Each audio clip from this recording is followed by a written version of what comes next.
1971 December. పాకిస్తాన్లోని ఒక high security jail. గడియారం రాత్రి 2:17 చూపిస్తోంది. ఒక గది, 3 భారత వాయుసేన పైలట్లు, చేతులకు బలమైన గొలుసులు, బయట గన్ పట్టుకున్న సైనికుడు. అది సాధారణ జైలు కాదు, అది శత్రుదేశం. మరి ఆ ముగ్గురు? వాళ్ళు యుద్ధ ఖైదీలు. కానీ అక్కడే ఒక ప్రశ్న మొదలైంది. మనం ఇక్కడే చావాలా లేక బయటపడాలా? ఇంకా 24 గంటల్లో వాళ్లు తీసుకునే నిర్ణయం పాకిస్తాన్ సెక్యూరిటీని అవమానపరిచేలా మారబోతోంది. అసలు ఆ ముగ్గురు పైలట్లెవరు? వాళ్ళెలా పట్టుబడ్డారు? మరి అసాధ్యం అనిపించే జైలు నుంచి ఎలా తప్పించుకున్నారు? ఈరోజు మనం తెలుసుకోబోతున్నది భారత సైనిక చరిత్రలో అత్యంత ఉత్కంఠభరితమైన ఎస్కేప్ కథ. భారత్-పాకిస్తాన్ యుద్ధం. ఆకాశంలో మిగ్ ఫైటర్ జెట్స్ గర్జిస్తున్నాయి. బాంబులు, గన్ ఫైర్, రాడార్ హెచ్చరికలు.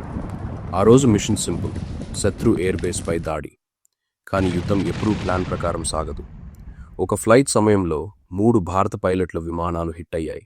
Engine failure, smoke. కాక్పైట్లో అలారమ్స్, ఎజెక్ట్ చేయాల్సిందే. పారాచూట్ తెరుచుకుంది. కింద శత్రుభూమి. వాళ్ళు భూమిని తాకినప్పుడు వాళ్లకు ముందుగా కనిపించింది ఎవరు? స్వేచ్ఛ కాదు, పాకిస్తాన్ సైనికులు. వాళ్ళను తీసుకెళ్ళింది ఒక గోప్యమైన జైలు. బయట ప్రపంచానికి తెలియని స్థలం. ఇది సాధారణ లాకప్ కాదు, ఇది యుద్ధ ఖైదీల ప్రత్యేక సెంటర్. ఇంట్రగేషన్ మొదలైంది. మీ స్క్వాడ్రన్ ఎక్కడుంది? మీ తదుపరి మిషన్ ఏది? రేడియో కోడ్ ఏంటి? వాళ్ళ సమాధానం నిశ్శబ్దం. ఒకరు కొట్టబడ్డారు, మరొకరు ఒంటరిగా బంధించబడ్డారు.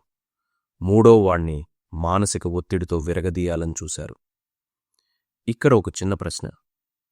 మనలో ఎవరికైనా వైఫై పోయినా ఆందోళన పడతాం. వాళ్ళు మాత్రం ప్రాణాలతో పోరాడుతున్నారు. భయం, అనిశ్చితి, ఎప్పుడైనా మరణం. కానీ అక్కడే మొదలైంది ఒక ప్లాన్. ఒకరోజు గార్డ్ షిఫ్ట్ మార్పు గమనించారు. ప్రతి రాత్రి 1:50 ఒక గార్డ్ సిగరెట్ తాగడానికి బయటికి వెళ్తాడు. సీసీటీవీ లేదు, కానీ వాచ్ టవర్ ఉంది. సెల్ తలుపు పాతది, లాక్ మెటల్. వాళ్ళు తలుచుకున్నారు, బయటికి వెళ్లే ఒకే అవకాశం ఉంది. మన ఇంట్లో కీ పోతే 30 నిమిషాలు వెతుకుతాం. ఇక్కడ వాళ్ళు జైలు లాక్ బ్రేక్ చేయాలి. ఒకరు తన బూట్లోని మెటల్ భాగాన్ని తీసేశాడు. మరొకరు మంచం స్ప్రింగ్ను విడదీశాడు. చిన్న చిన్న టూల్స్. ప్రతి రాత్రి కొద్దిగా లాక్ను బలహీనపరిచారు. కానీ ఒక పెద్ద సమస్య ఉంది. బయటికి వెళ్ళిన తర్వాత అది పాకిస్తాన్ లోపలి ప్రాంతం. భాష వేరే, దుస్తులు వేరే. ప్రతి గ్రామంలో అనుమానం. అయితే వాళ్ళు తీసుకున్న నిర్ణయం వారి ధైర్యాన్ని చూపించింది. రాత్రి 2:03 గార్డ్ సిగరెట్ కోసం బయటకు వెళ్ళాడు. లాక్పై చివరి ప్రయత్నం. ఒక చిన్న క్లిక్ శబ్దం. తలుపు తెరుచుకుంది. 3 హృదయాలు వేగంగా కొట్టుకుంటున్నాయి. వాళ్ళు కారిడార్ దాటారు. ఒక మూలలో ఒక గార్డ్ శ్వాస ఆపేశారు. అతను తిరగలేదు. బయటకొచ్చారు. కానీ ఇది మొదటి దశ మాత్రమే. బయట ఒక కంచె, ఎలక్ట్రిక్ వైర్లు. స్ప్రింగ్తో వైర్ను లిఫ్ట్ చేశారు. ఒకరి చేతికి షాక్ తగిలింది. అతను అరవబోతున్నాడు. ఇక్కడ క్లిఫ్ హ్యాంగర్. ఆ అరుపు వినిపించి ఉంటే కథ అక్కడే ముగిసేది. కానీ అతను నోరు మూసుకున్నాడు. వాళ్ళు కంచె దాటారు. ఇప్పుడు ముందు ఉంది అంధకారం, అజ్ఞాత మార్గం. వాళ్ళు రాత్రి మాత్రమే కదిలారు. పగలు దాక్కున్నారు. నీరు లేదు, ఆహారం తక్కువ. ఒక గ్రామం దగ్గరికి వచ్చారు. ఇక్కడ పెద్ద రిస్క్. సహాయం అడగాలా లేక దూరంగా వెళ్లాలా? వాళ్ళు ఒక పాత గోదాములో దాక్కున్నారు. ఒక వృద్ధుడు వారిని గమనించాడు. ఇక్కడే కథ మలుపు తిరిగింది. ఆ వృద్ధుడు వారిని పోలీస్కి అప్పగించలేదు. అతను నీరిచ్చాడు. ఎందుకు? ఎందుకంటే యుద్ధం రాజకీయ నాయకులది, సాధారణ ప్రజలది కాదు. ఇది మనసును తాకే క్షణం. 3వ రోజు వాళ్ళు సరిహద్దు దగ్గరికొచ్చారు. కానీ అక్కడ మైన్స్ ఉండే అవకాశం ఉంది. ఒకరు ముందుకు నడిచాడు.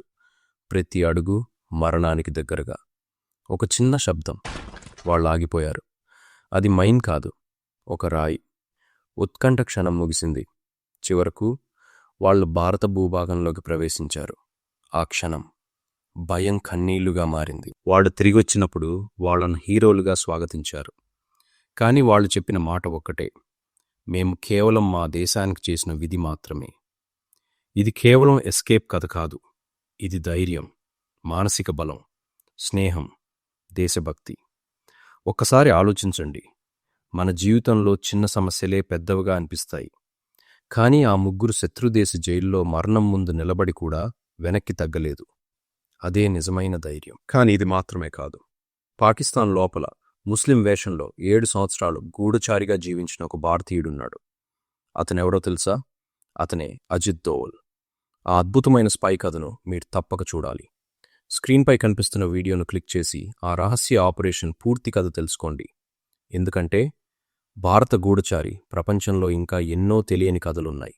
మరుసటి కథలో కలుద్దాం.